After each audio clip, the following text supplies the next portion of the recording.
ঝিনাইদহ মহেশপুর উপজেলার কুশাডাঙ্গা দত্তনগর থানার বিএডিসির ফার্মের দত্তনগর ফার্ম বিএডিসির আন্ডারে এখানে প্রচুর পরিমাণে গরু এবং খুব স্বাস্থ্যবান, খুব বড় বড় বলদ, গাই, ষাঁড়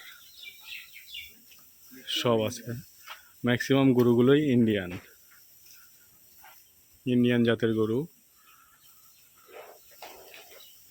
এই জাতের গরুগুলো সাধারণত বর্ডার এলাকাতে দেখা যায়, আর এখান থেকে বর্ডার খুব কাছে,